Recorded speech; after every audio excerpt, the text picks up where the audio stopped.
हम जो भी कर्म करते हैं उसका फल हमें अवश्य मिलता है। आप उस फल से भाग नहीं सकते, भागने की कितनी भी कोशिश कर लो पर वह फल आपको भुगतना ही पड़ेगा। इसके बिना कर्म शांत ही नहीं होता। हम कितने भी अच्छे बुरे कर्म कर ले उसका फल हमारे साथ ही रहता है, चाहे वह हमें देर से ही मिले लेकिन मिलता जरूर है। हम बुरे कर्म को छुपाने के लिए दुनिया की कोर्ट से तो भी बच जाते हैं, लेकिन कुदरत की कोर्ट से कैसे बचोगे। कई साल पहले की बात है, एक शहर में एक जज रहते थे। वे नागर ब्राह्मण कुल के थे और वे खुद भी कठोर वेदन और कर्म के कामों के अभ्यासी थे। एक बार जज सुबह टहलने के लिए निकले थे, तब उन्होंने देखा कि एक व्यक्ति भाग रहा था और उसके पीछे भागते हुए व्यक्ति ने पीछे से एक खंजर उसके शरीर में मार दिया और तब तक उसको घाव करता रहा जब तक वह मर नहीं गया। यह घटना जज साहब ने अपनी आंखों से देखी। खूनी भाग गया था, उस खूनी को जज साहब ने ठीक तरह से देखा था। फिर जज साहब घर गए, लेकिन यह बात उन्होंने किसी को नहीं बताई क्योंकि खून का केस आखिर में उनके कोर्ट में ही तो आने वाला था। फिर पुलिस की पूछताछ शुरू हुई। 6 महीने में पुलिस की संपूर्ण इंक्वायरी पूरी हुई, हत्या का मामला दर्ज किया और आखिर में यह मामला उस जज के पास ही आया, लेकिन उन्होंने देखा कि खूनी कोई और ही था। उन्होंने उस दिन जिस खूनी को देखा था वह यह नहीं था। फिर मुकदमा शुरू हुआ, उस व्यक्ति को ही खूनी साबित करने का ठोस सबूत मिला। जज साहब तो जानते थे कि यह व्यक्ति बेकसूर है, लेकिन जज को सबूतों के आधार पर फैसला देना होता है। उसमें न्यायाधीश के अपने खुद के आधार पर उसको बेकसूर नहीं कहा जाता, इसलिए उस निर्मित प्रतिवादी को पूरे सबूतों के साथ खूनी करार किया गया। लेकिन जज साहब एक वेदन और कुदरत के कर्म के नियम के पक्के अभ्यासी थे। उनको पता था कि असली खूनी घूम रहा है और एक निर्दोष को सजा हुई है, इसलिए उन्होंने फांसी की सजा सुनाने से पहले नकली खूनी को अपने चेंबर में बुलाया। जज साहब के पास जाते ही वह नकली प्रतिवादी रो पड़ा और कहने लगा कि मैं निर्दोष हूँ, मैंने खून नहीं किया है। पुलिस को असली खूनी पकड़ में नहीं आया तो उन्होंने मेरे पुराने गुनाहों के आधार पर मुझे मुंह पकड़ लिया और मेरे खिलाफ सबूत खड़े करके मुझे कोर्ट में खूनी साबित किया गया है। तब जज साहब ने कहा कि यह हकीकत मैं जानता हूँ, तुम बेकसूर हो। मैंने खूनी को अपनी आंखों से देखा था, लेकिन मैं इस मामले को कानूनी रूप से नहीं ला सकता क्योंकि कानून सबूतों पर आधारित होता है। सबूत पूरी तरह से तुम्हारे खिलाफ है, इसलिए मैं तुम्हें कानूनी तौर पर खूनी साबित करके फांसी की सजा सुनाने वाला हूँ। लेकिन कुदरत के नियम में कहीं कुछ गलत तो नहीं हो रहा है? इस बात को सुनिश्चित करने के लिए मैं तुम्हें अकेले में एक सवाल पूछता हूँ। इस बात का तुम मुझे बिल्कुल सही जवाब देना। मेरा सवाल यह है कि क्या तुमने भूतकाल में किसी का खून या फिर उतना ही बड़ा कोई अपराध किया है? झूठे आरोपों में फंसे व्यक्ति ने अपना सिर झुकाकर कहा कि मैंने भूतकाल में 2 खून किए थे, लेकिन मैंने उस समय पुलिस वाले को बहुत सारे पैसे दिए थे, इसलिए मैं निर्दोष साबित होकर छूट गया था। लेकिन इस केस में मैं सच में बेकसूर हूँ, फिर भी सजा मिल रही है। जज साहब को समझ में आ गया कि भगवान के कर्म के नियम में कोई चूक नहीं है। पहले 2 खून के समय उसके पुण्य कार्य का फल चल रहा होगा, इसलिए उसका क्रियमाण कर्म ने फल देने में देर लगाई और कर्म संचित हुए। अब जब पुण्य खत्म हुआ होगा तो पहले के 2 खून के फल के रूप में संचित हुए कर्म ने इस बार प्रारब्ध रूप से बेकसूर होने पर भी उसे फांसी की सजा दी। कुदरत ने जो कर्म के नियम बनाए हैं उसमें कोई गलती नहीं होती है। कोई भी कर्म करो उसका फल हमें मिलता ही है। कर्म के नियम में किसी भी वकील की बहस नहीं चलती और ना ही किसी की सिफारिश चलती है। जब तक हमारे पुण्य कर्म का फल हमारे साथ है तब तक सही है, लेकिन हम जो गलत कर्म या दुष्ट कर्म करते हैं वह तो वक्त आने पर ही फल देता है। इसलिए कर्म करने से पहले हमें सोचना चाहिए, कर्म हो जाए इसके बाद उसके फल से भागना व्यर्थ है। हम जो भी कर्म करते हैं उसका फल पाने के लिए तैयार रहना चाहिए। कई कर्म ऐसे होते जो हंसते हंसते किए हो, लेकिन उसका फल रोते रोते भुगतना पड़ता है।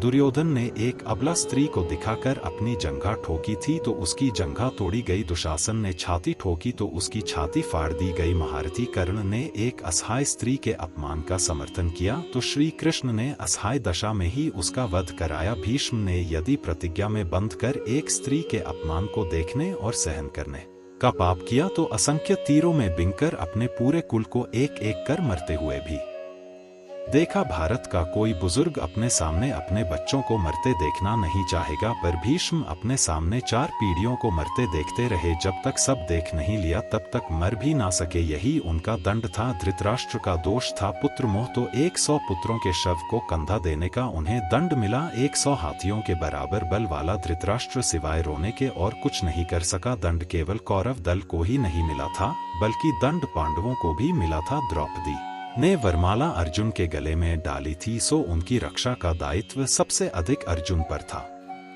अर्जुन यदि चुपचाप उनका अपमान देखते रहे तो सबसे कठोर दंड भी उन्हीं को मिला। अर्जुन पितामह भीष्म को सबसे अधिक प्रेम करते थे, तो कृष्ण ने उन्हीं के हाथों पितामह को निर्मम मृत्यु दिलाई। अर्जुन रोते रहे पर तीर चलाते रहे। क्या लगता है अपने ही हाथों अपने अभिभावकों भाइयों की हत्या करने की गलानी से अर्जुन कभी मुक्त हुए होंगे? क्या नहीं, वे जीवन भर तड़पे होंगे। यही उनका दंड था। युधिष्ठिर ने स्त्री को दांव पर लगाया तो उन्हें भी दंड मिला। कठिन से कठिन परिस्थितियों में भी सत्य और धर्म का साथ नहीं छोड़ने वाले युधिष्ठिर ने युद्ध भूमि में झूठ बोला और उसी झूठ के कारण उनके गुरु की हत्या हुई। यह एक झूठ उनके सारे सत्यों पर भारी रहा धर्मराज के लिए। इससे बड़ा दंड क्या होगा? दुर्योधन को गदा युद्ध सिखाया था स्वयं बलराम ने। एक अधर्मी को गदा युद्ध की शिक्षा देने का दंड बलराम को भी मिला। उनके सामने उनके प्रिय दुर्योधन का वध हुआ और वे चाहकर भी कुछ ना कर सके। उस युग में 2 योद्धा ऐसे थे जो अकेले सबको दंड दे सकते थे, कृष्ण और महात्मा बर्बरीक। पर कृष्ण ने ऐसे कुकर्मों के विरुद्ध शस्त्र उठाने तक से इनकार कर दिया और बर्बरी को युद्ध में उतरने से ही रोक दिया। लोग पूछते हैं कि बर्बरी का वध क्यों हुआ? यदि बर्बरी का वध नहीं हुआ होता तो द्रौपदी के अपराधियों को यथोचित दंड नहीं मिल पाता। कृष्ण युद्ध भूमि में विजय और पराजय तय करने के लिए नहीं उतरे थे। कृष्ण इन अपराधियों को दंड दिलाने के लिए ही कुरुक्षेत्र में उतरे थे। कुछ लोगों ने कर्ण का बड़ा महिमा मंडन किया है, पर सुनिए, कर्ण कितना भी बड़ा योद्धा क्यों ना रहा हो, कितना भी बड़ा दानी क्यों ना रहा हो, एक स्त्री के वस्त्र हरण में सहयोग का पाप इतना बड़ा है कि उसके समक्ष सारे पुण्य छो पड़ जाएंगे। स्त्री कोई वस्तु नहीं कि उसे दांव पर लगाया जाए। कृष्ण के युग में 2 स्त्रियों को बाल से पकड़कर घसीटा गया। देवकी के बाल पकड़े कंस ने और द्रौपदी के बाल पकड़े दुशासन ने। श्री कृष्ण ने स्वयं दोनों के अपराधियों का समूल नाश किया। किसी स्त्री के अपमान का दंड अपराधी के समूल नाश से ही पूरा होता है, भले वह अपराधी विश्व का सबसे शक्तिशाली व्यक्ति ही क्यों ना हो। इंसान चाहे कलयुग में हो चाहे सतयुग में, उसे अपने कर्मों का हिसाब किताब तो देना ही पड़ता है। जिसने जैसे कर्म संसार में किए हैं उन्हीं के अनुसार उसे अपने कर्मों का फल भोगना भी पड़ेगा। यही संसार का नियम है। एक राजा बड़ा धर्मात्मा, न्यायकारी और परमेश्वर का भक्त था। उसने ठाकुर जी का मंदिर बनवाया और एक ब्राह्मण को उसका पुजारी नियुक्त किया। वह ब्राह्मण बड़ा सदाचारी, धर्मात्मा और संतोषी था। वह राजा से कभी कोई याचना नहीं करता था। राजा भी उसके स्वभाव पर बहुत प्रसन्न था। उसे राजा के मंदिर में पूजा करते हुए 20 वर्ष गुजर गए। उसने कभी भी राजा से किसी प्रकार का कोई प्रश्न नहीं किया। राजा के यहाँ एक लड़का पैदा हुआ। राजा ने उसे पढ़ा लिखा कर विद्वान बनाया और बड़ा होने पर उसकी शादी एक सुंदर राजकन्या के साथ करा दी। शादी करके जिस दिन राजकन्या को अपने राजमहल में लाए, उस रात्रि में राजकुमारी को नींद ना आए। वह इधर उधर घूमने लगी। जब अपने पति के पलंग के पास आई तो क्या देखती है कि हीरे जवाहरात जड़ित मूठे वाली एक तलवार पड़ी है। जब उस राजकन्या ने देखने के लिए वह तलवार म्यान में से बाहर निकाली, तब तीक्ष्ण धार वाली और बिजली के समान प्रकाश वाली तलवार देखकर वह डर गई। डर के मारे उसके हाथ से तलवार गिर पड़ी और राजकुमार की गर्दन पर जा लगी। राजकुमार का सिर कट गया और वह मर गया। राजकन्या पति के मरने का बहुत शोक करने लगी। उसने परमेश्वर से प्रार्थना की हे प्रभु, मुझसे अचानक यह पाप कैसे हो गया? पति की मृत्यु मेरे ही हाथों हो गई। आप तो जानते ही हैं, परंतु सभा में मैं सत्य ना कहूंगी, क्योंकि इससे मेरे माता पिता और सास ससुर को कलंक लगेगा तथा इस बात पर कोई विश्वास भी ना करेगा। प्रातःकाल जब पुजारी कुएं पर स्नान करने आया तो राजकन्या ने उसको देखकर विलाप करना शुरू किया और इस प्रकार कहने लगी, मेरे पति को कोई मार गया। लोग इकट्ठे हो गए और राजा साहब आकर पूछने लगे, किसने मारा है? वह कहने लगी, मैं जानती तो नहीं कि कौन था, परंतु उसे ठाकुर जी के मंदिर में जाते देखा था। राजा समेत सब लोग ठाकुर जी के मंदिर में आए तो ब्राह्मण को पूजा करते हुए देखा। उन्होंने उसको पकड़ लिया और पूछा, तूने राजकुमार को क्यों मारा? ब्राह्मण ने कहा, मैंने राजकुमार को नहीं मारा, मैंने तो उनका राजमहल भी नहीं देखा है, इसमें ईश्वर साक्षी हैं। बिना देखे किसी पर अपराध का दोष लगाना ठीक नहीं। ब्राह्मण की तो कोई बात ही नहीं सुनता था, कोई कुछ कहता था तो कोई कुछ। राजा के दिल में बार बार विचार आता था कि यह ब्राह्मण निर्दोष है, परंतु बहुतों के कहने पर राजा ने ब्राह्मण से कहा, मैं तुम्हें प्राण दंड तो नहीं देता, लेकिन जिस हाथ से तुमने मेरे पुत्र को तलवार से मारा है, तेरा वह हाथ काटने का आदेश देता हूँ। ऐसा कहकर राजा ने उसका हाथ कटवा दिया। इस पर ब्राह्मण बड़ा दुखी हुआ और राजा को अधर्मी जान उस देश को छोड़कर चला गया। वहाँ वह खोज करने लगा कि कोई विद्वान ज्योतिषी मिले तो बिना किसी अपराध हाथ कटने का कारण उससे पूछूं। किसी ने उसे बताया कि काशी में एक विद्वान ज्योतिषी रहते हैं। तब वह उनके घर पर पहुंचा। ज्योतिषी कहीं बाहर गए थे। उसने उनकी धर्मपत्नी से पूछा, माताजी, आपके पति ज्योतिष जी महाराज कहाँ गए हैं?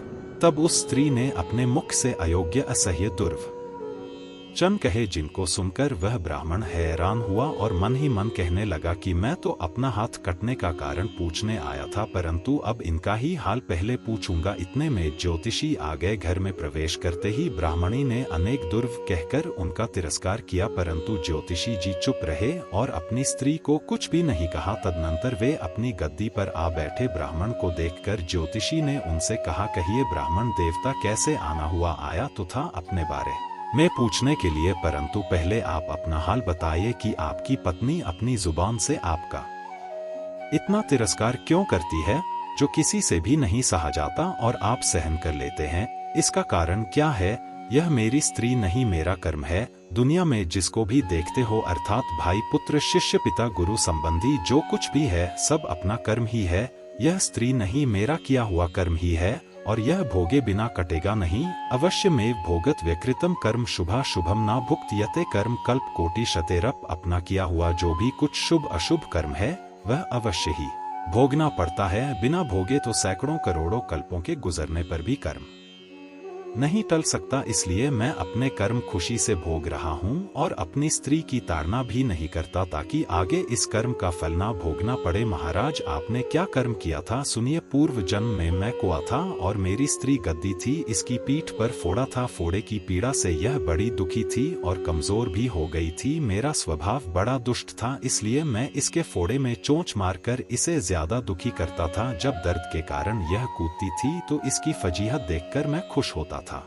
मेरे डर के कारण यह सहसा बाहर नहीं निकलती थी, किंतु मैं इसको ढूंढता फिरता था। यह जहां मिले वहीं इसे दुखी करता था। आखिर मेरे द्वारा बहुत सताए जाने पर त्रस्त होकर यह गांव से 101 मील दूर जंगल में चली गई। वहां गंगा जी के किनारे सघन वन में हरा हरा घास खाकर और मेरी चोटों से बचकर सुखपूर्वक रहने लगी। लेकिन मैं इसके बिना नहीं रह सकता था। इसको ढूंढते ढूंढते मैं उसी वन में जा पहुंचा और वहां इसे देखते ही मैंने इसकी पीठ पर जोर से चोंच मारी तो मेरी चोंच इसकी हड्डी में चुप गई। इस पर इसने अनेक प्रयास किए, फिर भी चोंच ना छूटी। मैंने भी चोंच निकालने का बड़ा प्रयत्न किया, मगर ना निकली। पानी के भय से ही यह दुष्ट मुझे छोड़ेगा, ऐसा सोचकर यह गंगा जी में प्रवेश कर गई, परंतु वहां भी मैं अपनी चोंच निकाल ना पाया। आखिर में यह बड़े प्रवाह में प्रवेश कर गई। गंगा का प्रवाह तेज होने के कारण हम दोनों बह गए और बीच में ही मर गए। तब गंगा जी के प्रभाव से यह तो ब्राह्मणी बनी और मैं बड़ा भारी ज्योतिषी बना। अब वही मेरी स्त्री हुई जो मेरे मरण पर्यंत अपने मुख से गाली निकालकर मुझे दुख देगी, और मैं भी अपने पूर्व कर्मों का फल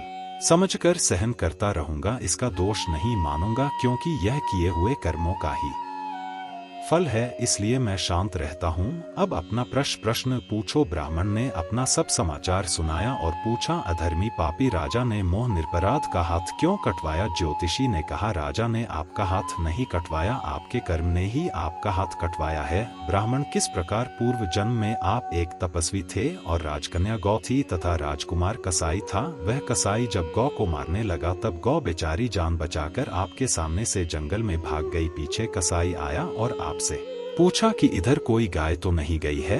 आपने प्रण कर रखा था कि झूठ नहीं बोलूंगा। जिस तरफ गौ गई थी उस तरफ आपने हाथ से इशारा किया तो उस कसाई ने जाकर गौ को मार डाला। गंगा के किनारे वह उसकी चमड़ी निकाल रहा था, इतने में ही उस जंगल से शेर आया और गौ एवं कसाई दोनों को खाकर गंगा जी के किनारे ही उनकी हड्डियां उसमें बह गई। गंगा जी के प्रताप से कसाई को राजकुमार और गौ को राजकन्या का जन्म मिला एवं पूर्व जन्म के किए हुए उस कर्म ने एक रात्रि के लिए उन दोनों को इकट्ठा किया, क्योंकि कसाई ने गौ को हंसिए से मारा था।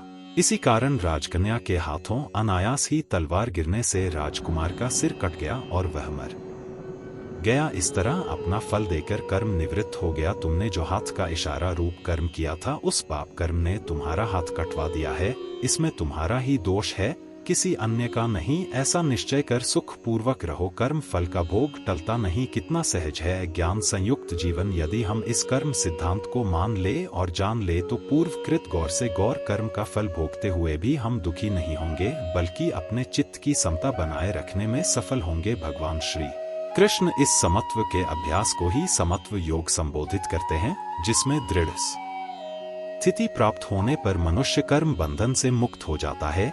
इसीलिए अच्छे कर्म करने तथा बुरे कर्मों से बचने की सलाह दी जाती है। भगवान के घर में देर है पर अंधेर नहीं, यह कहावत हम बचपन से सुनते आ रहे हैं, क्योंकि हमारे बड़ों ने हमें जो बताया हमने मान लिया। लेकिन क्या है इसका सही अर्थ, यह आपने अपने जीवन के अनुभवों से सीखा होगा। क्या होता है जब भगवान किसी व्यक्ति के कर्मों के हिसाब किताब पर आते हैं? समझिए एक छोटी सी कहानी से।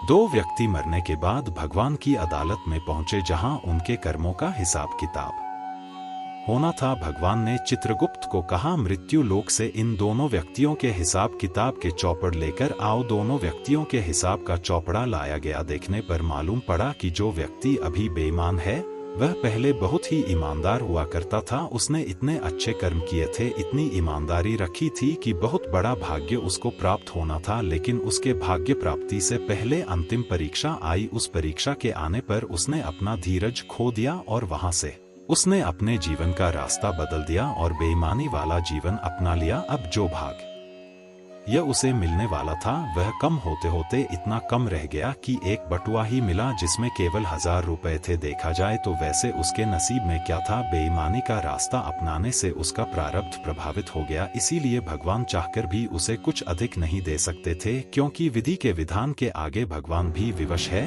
अब बारी आई दूसरे व्यक्ति की, जो बेहद ईमानदार था। जब उसका हिसाब निकाला तो देखा गया कि वह पहले बहुत ही बेईमान था। उसकी बेईमानी के कारण उसे बहुत कड़ी सजा होने वाली थी, लेकिन सजा प्राप्त करने के पहले उसको जीवन में सुधरने का अंतिम मौका मिला। उसने वह मौका ले लिया और ईमानदारी वाली जीवन शैली को अपनाते हुए खुद को सुधार लिया। तो उसकी सारी सजा भी क्षीण होते होते सिर्फ एक कांटा चुभने जितनी रह गई।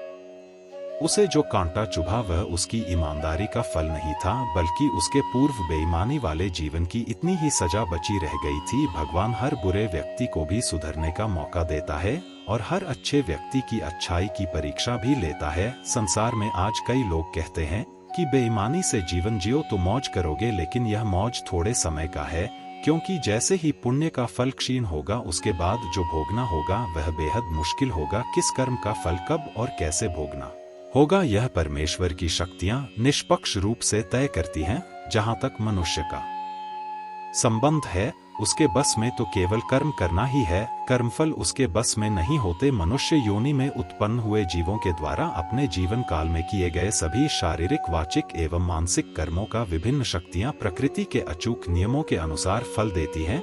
कुछ कर्मों का फल तो साथ के साथ मिल जाता है और कुछ कर्मों का फल आने वाले जन्मों में मिलता है। हर तथाकथित अच्छे या बुरे कर्म का फल मिलता ही है। बुरे कर्म का बुरा फल अच्छे कर्म के तथाकथित अच्छे फल से बेअसर नहीं होता। केवल मनुष्य योनि ही जीव की कर्म भूमि है। मनुष्य यह योनि भोग भूमि भी है, लेकिन अन्य योनियां तो केवल भोग भूमि ही है, जहां जीव अपने पिछली मनुष्य योनि में किए गए तथा कथित अच्छे और बुरे कर्मों का फल सुख और दुख के रूप में भोगता है। इन योनियों में जीव के नए कर्म नहीं जुड़ते, केवल पिछले कर्म घटते हैं। जब तक जीव अपने सभी तथा कथित अच्छे और बुरे कर्मों के फलों से शून्य नहीं हो जाता, उसका विभिन्न योनियों में आना जाना लगा रहता है। जीव हर बार जब अन्य योनियों में अपने कर्मों के फल भोगने के पश्चात मनुष्य जन्म में आता है, तो उसके साथ उसके बचे हुए कर्मों के फल प्रारब्ध रूप में आते हैं।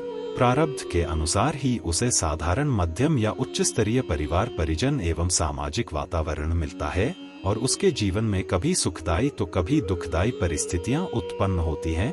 इन परिस्थितियों को यदि वह अपनी बुद्धि से अपने अनुकूल बनाने में कामयाब हो जाता है तो इसे ही अपने कर्मों के द्वारा प्रारब्ध को बदलना या सुधारना कह सकते हैं। परंतु इस प्रक्रिया में वह अक्सर अज्ञानतावश फिर से नए कर्म फलों को जोड़कर नए प्रारब्ध को भोगने का पात्र बन जाता है और इस प्रकार वह योनियों के चक्र से बाहर नहीं निकल पाता। अब प्रश्न यह उठता है कि मनुष्य जब कर्म करेगा तो उसे उनके फल भी भोगने होंगे, तो वह कर्मफल शून्य कैसे हो और कैसे वह इन योनियों के चक्र से छूटे। इस संदर्भ में मेरा धर्म पंथ कहता है कि यदि मनुष्य ईश्वर के कहे वचनों के अनुसार जीवन व्याप करे तो उसे उसके द्वारा किए गए कर्मों के फल नहीं भोगने पड़ेंगे। ईश्वर के वचन सामान्य जीवन जीने के लिए बाधक नहीं है।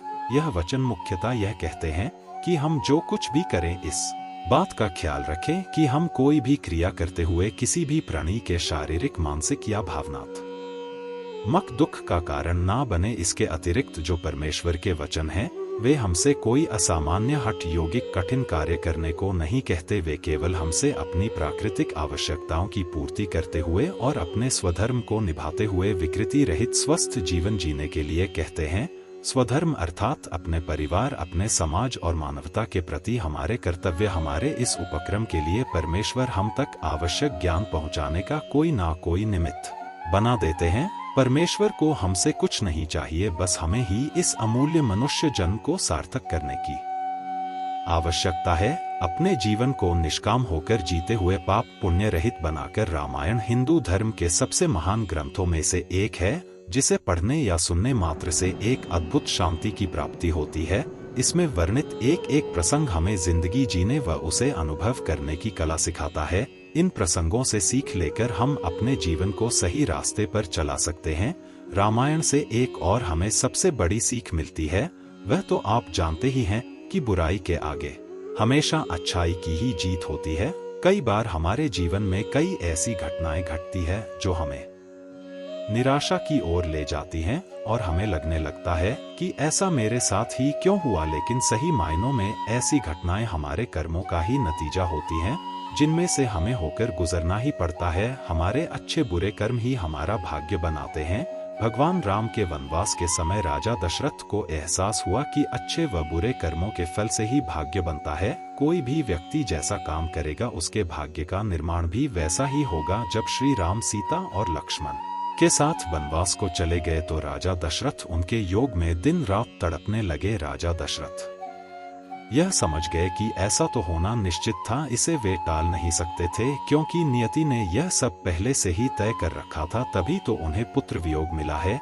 पुत्र राम के चले जाने के बाद उन्हें अपनी गलतियों पर पश्चाताप होने लगा और एक दिन जब वे महारानी कौशल्या के साथ थे तब वे पुत्र राम को याद करके दुख व पुत्र वियोग की पीड़ा में घिर गए। उन्हें याद आया कि उनसे युवावस्था में श्रवण कुमार की हत्या हुई थी। उनके हाथों बूढ़े व अंधे माँ बाप का इकलौता सहारा छिन गया था। श्रवण के प्राण जाने के बाद उसके माँ बाप ने भी कैसे तड़प कर अपने प्राण त्याग दिए थे। मरते वक्त उनके मुंह से एक ही आवाज आ रही थी कि हे राजा दशरथ, जैसे हम अपने पुत्र के वियोग में तड़प कर मर रहे हैं, ईश्वर करे एक दिन तू भी अपने पुत्र के वियोग में ऐसे ही तड़पे। इसलिए आज यह उसी श्राप का परिणाम है जो उनके सामने आया है। पुत्र वियोग का असहनीय दुख आज समझ आया कि क्या होता है। मानव अपने कर्मों का स्वयं निर्धारक होता है। मानव द्वारा किए गए कर्म उसके जीवन की दिशा और दशा निर्धारित करते हैं। अच्छे कर्मों का परिणाम अच्छा व बुरे कर्मों का परिणाम बुरा ही होता है। मानव अपने जीवन काल में अनेकों परिस्थितियों को देखता है तो हम यह कह सकते हैं कि मानव को अपने कर्मों का परिणाम अथवा फल इसी पृथ्वी में रहकर मिल जाता है। इसलिए हमें सदैव अच्छे कर्म ही करने चाहिए। कर्मों का फल भगवान ही देता है और कर्मों का फल जन्म से लेकर मृत्यु के बीच इसी धरती लोक में मिलता है। कहीं जाने की जरूरत नहीं पड़ती है। यदि हम कुछ अच्छे कर्म करते हैं तो उसका फल अच्छा ही मिलता है। जैसे कि हम किसी व्यक्ति के साथ अच्छा व्यवहार करते हैं तो उसका फल हमें अच्छा ही मिलता है।